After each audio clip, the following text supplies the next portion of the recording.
Thank you, Mr. President, and allow me to congratulate you on assuming the presidency for the month and thank Estonia for guiding the Council so ably last month.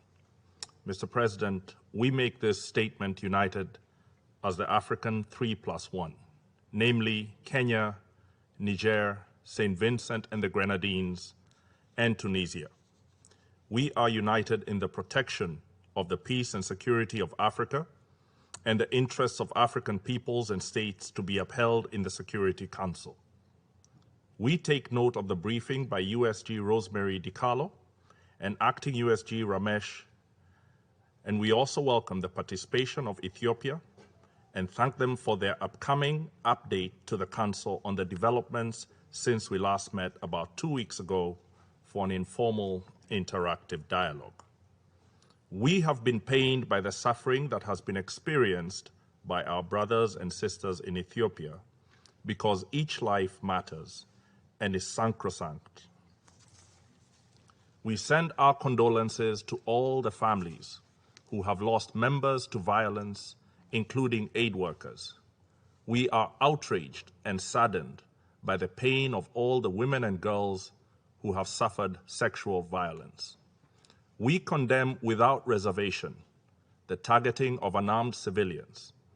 In doing so, we call for all parties with the means to cause harm to cease any attacks or threats to unarmed civilians. We demand that they respect international law, including humanitarian principles and the moral codes that are at the core of Africa's cultures and religions. Throughout the last months, when division and violence has been experienced in Tigray, we have argued for expanded and robust humanitarian access. We have welcomed the government's resourcing of a significant proportion of the humanitarian needs in Tigray. We have urged the international humanitarian community to move with speed and scale up assistance. We have applauded it and also been disappointed by the continuing shortfalls in its response. We call again for all states, international institutions, organizations, and individuals of goodwill to redouble their efforts in Tigray. We support the democratic aspirations of the Ethiopian people. As such, we have argued that the international community and the Security Council give the country space to undertake its most recent elections. We have been gratified by the interim reports, especially that of the African Union Election Observer Mission, asserting that, and I quote, despite some operational, logistical, security, political, and COVID-19 related challenges, overall, the pre-election and election day processes were conducted in an orderly, peaceful, and credible manner. Close of quote. We hope that the election becomes a foundation of a robust national conversation on peace, cohesion, development, and the celebration of diversity and pluralism.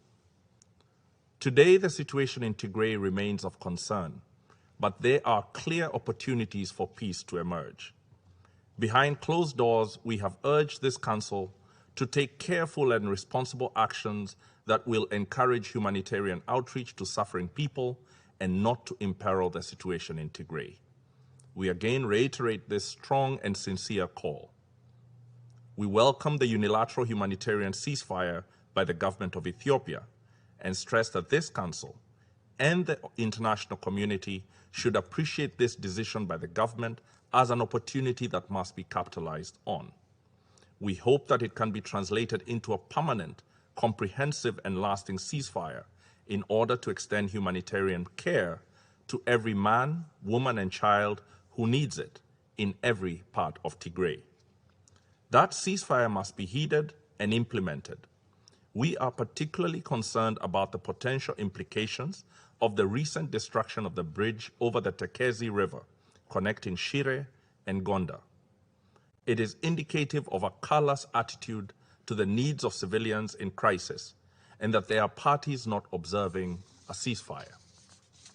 We condemn the deliberate destruction of civilian objects that are vital to the delivery of humanitarian aid. These actions must be halted if we are truly to implement the silencing of the guns which Africans have set out in our Agenda 2063 to work as a region on ending all wars, civil conflicts, gender-based violence, violent conflicts, and preventing genocide. We now call for all armed parties presently in Tigray or neighboring it to heed the voice of Africa that calls for the silencing of the guns. We call on all parties that have not pronounced on the cessation of hostilities to do so without delay and to act accordingly by ceasing all armed operations. They should allow full humanitarian access to every part of Tigray. We further call for the withdrawal of any and all non-Ethiopian forces from Tigray and the standing down of all militias from neighboring federal states. This silencing of the guns serves our continental will and would allow Tigray's farmers and traders to return to their farms and shops so that they may recover their livelihoods and reduce their dependency on the outstretched hand of the humanitarians. We insist on ceasefire by all parties because we know from experience that doing so will allow the deployment of the tools available in Africa's peace and security architecture to help Ethiopia be at peace with itself. The people and the government of Ethiopia appreciate the power of the instruments of dialogue and reconciliation forged by Africans these past few decades. After all, most of the agreements that built our peace and security architecture were forged in Addis Ababa by our heads of state and government with Ethiopia's constructive involvement. We now recommend its tools to Ethiopia to make use of them, as many of us have done. Doing so will show our peoples and the world that we have processes and skills that can indeed deliver African solutions to African challenges. The A3+1 therefore calls for all Ethiopian parties in conflict in Tigray to cease hostilities and undertake inclusive dialogue as a path to national reconciliation. In our view, dialogue is strength, and it is at the core of the African identity. Embrace it and save the precious lives of the people of Tigray to protect your national peace and once again be an anchor of regional security. As we have done in closed sessions, we reiterate once again that the Council should always listen to Africa when it comes to African issues. The Council should also allow the continent the space to resolve its challenges with the support of the international community. We do not make this assertion because we are infallible. Rather, it is because Africa today has a realizable vision of itself growing into a peaceful, united, independent, and prosperous community of nations. We suffer the most from our challenges and gain the most from solving them. It is therefore critical that the Security Council as a whole and its members understand that this debate should encourage and support African solutions, meaning in this instance, Ethiopian solutions starting in the order of ceasefire, humanitarian delivery, dialogue, reconciliation, and responsibility.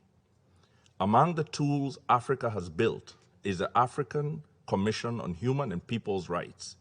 We note the launching of a commission of inquiry on Tigray launched on the 17th of June this year. We look forward to its thorough investigations that will allow for accountability against perpetrators of atrocities. We look forward to its findings supporting the cause of the Ethiopian people, establishing the truth of what has happened in Tigray, and using that truth to build a stronger Ethiopia. We as Africa will not agree now or in future for this debate to be turned into a platform that undermines the people and state of Ethiopia. Now is the time for careful diplomacy, the rapid scale-up of humanitarian response, prioritizing people, appreciation of regional stability, and the curbing of misinformation and disinformation. We recall the heights of greatness the civilization of Ethiopia, like others in Africa, has achieved. We know that disruptions and destructions have occurred in our history. We suffer our challenges today, as Ethiopia is presently doing, but our spiritual yearning for reconciliation and unity is unquenchable. In saying that, we, the A3+1, conclude by reaffirming our respect for and commitment to the sovereignty and territorial integrity of Ethiopia. We stand in solidarity with the government and the people of Ethiopia at this defining moment in their pursuit of sustainable peace that is conducive to nation building and prosperity. Thank you.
President of the Council, and now I give the floor to the representative of Ethiopia.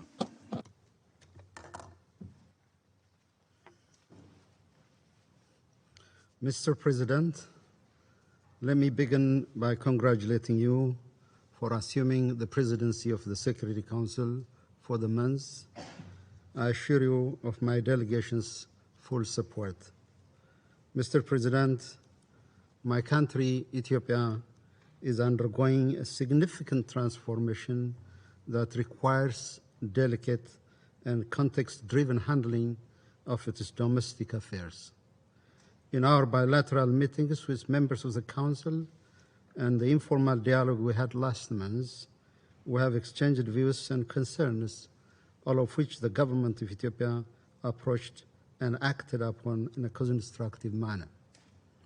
This being said, Mr. President, I'm surprised by the rationales of calling for this open meeting. We are fully cognizant of the responsibility of this Council to work towards international peace and security. The very first requisite for this onerous responsibility is to encourage dialogue and prevent escalation through constructive engagement and reinforcement of achievements.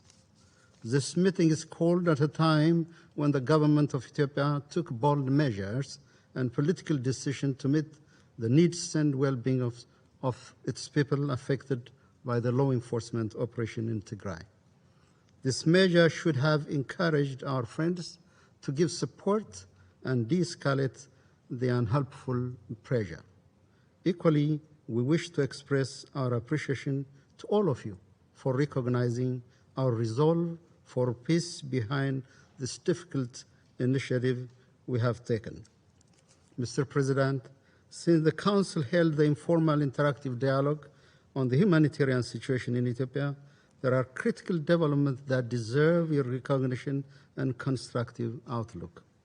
On 28 June 2021, the government of Ethiopia decided to cease the active military engagement of the Ethiopian National Defense Forces in the Tigray region. This decision for humanitarian ceasefire was reached after a concerted deliberation with various stakeholders and partners. We hope that this magnanimous and far-sighted decision will not be wasted by the irresponsible conduct of the TPLF group, which the government of Ethiopia opted to tolerate for the sake of the people of Tigray and to elevate the humanitarian situation in the region. The decision to cease military operation is hoped to create a conducive environment for humanitarian operation in Tigray. It will also pave the way for an inclusive national dialogue. The TPLF group that were pursuing continued its belligerence to protect few individuals. In furtherance of its agenda, it began conscripting young and elderly civilians, women and men, to fight highly trained and armed men of their country. This exposed the people in Tigray for the military confrontation that are not prepared for. Furthermore, it posed a risk for disruption to the agricultural season. The group's ethnically charged tactic of vying the people against the government is also found to be detrimental to our innate social fabric. As a result, the government of Ethiopia, as the bearer of their primary responsibility to protect its people, made a difficult political decision to suspend active military operation in favor of safeguarding the unity, sovereignty, and territorial integrity of the Ethiopian state. Now we believe we have created a space for unfettered humanitarian assistance and proper conduct for the agricultural planting season. In addition, we will augment humanitarian efforts in the region, including distribution of food and non-food items from warehouses across Tigray. The National Disaster Risk Management Commission and the 5 humanitarian agencies deployed in all waradas of the region are set to resume their function. Furthermore, we are in the process of adapting the humanitarian assistance guideline and coordination mechanism to the new development. Public services will also resume once we create a situation for the safe operation of the infrastructure and their operators. Mr. President, Ethiopia faces the inevitable journey of addressing the political and structural underpinnings of what we had experienced last November when our defense forces were attacked from within. The immediate need lies in creating an environment for the delivery of much-needed humanitarian assistance. In this regard, the government will continue to exert maximum effort and allocate the available resource towards this end.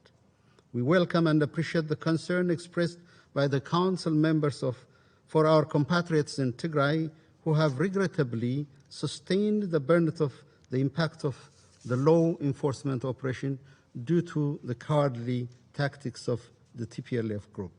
It is important to underline that wounds and sufferings of all Ethiopians are unacceptable. The shortcomings in preventing these sufferings are not something the government belittles. In the same vein, we take our responsibility to ensure accountability and remedy these problems with maximum seriousness. For absolute clarity, I would like to reaffirm my government's firm commitment to these core responsibilities of the state. There certainly are internal as well as external factors that play into the security challenges we are facing. The external security threats against us through no fault or provocation on our part are complicating our internal political dynamics and distract us from key national priorities. I wish to implore this Council to act with full awareness of this external challenge Ethiopia is facing. Mr. President, following the organization of peaceful and successful national elections this month, efforts are now geared towards building a stronger, united, and democratic country. In this connection, the Ethiopian government is developing a roadmap for inclusive dialogue to ensure a lasting peace and stability. I want to reaffirm my government's resolve to continue ensuring accountability for human rights abuse and crimes committed in the Tigray region. We will make sure that impunity is not tolerated. We remain committed to work with all bilateral and multilateral partners through genuine partnership and understanding that the government of Ethiopia is more than capable of overcoming these challenges. We encourage Council members to play a constructive role in supporting the Ethiopian government in the implementation of the humanitarian ceasefire. We thank Council members who have welcomed this positive gesture again. In contrast, I would like to make it clear that the political pressure and hasty bilateral coercive measures against Ethiopia are unacceptable and violate basic tenets of international law. Excessive pressures will put this ancient country of 110 million people to the precipice and deep ravine with no possibility of recovery. The people of Ethiopia are indeed watching and should not perceive that our pronouncement is pushing them to the abyss and into the endless political fissure. For Ethiopia, it is a moment of introspection, a genuine revisit of our success and challenges.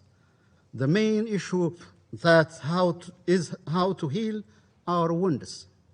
There are uncompleted grievings, mournings, such as the Maikadra massacre by the TPLF youth group,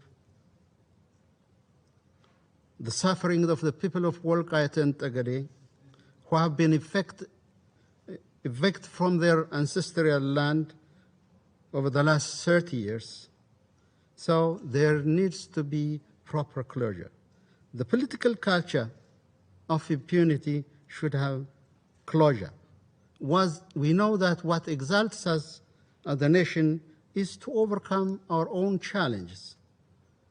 What would elevate us as a nation is our commitment and the commitment of our people to stand for peace. We might be poor, but we have also hope. We are people with values, cherished ones. For Ethiopia, hope is still alive. In conclusion, I hope Council members will take the situation in my country in the right perspective, understand the magnitude of the challenges we face, and also recognize the important step that we have taken in this regard. What we really need at the moment is the support, understanding, and solidarity of the international community.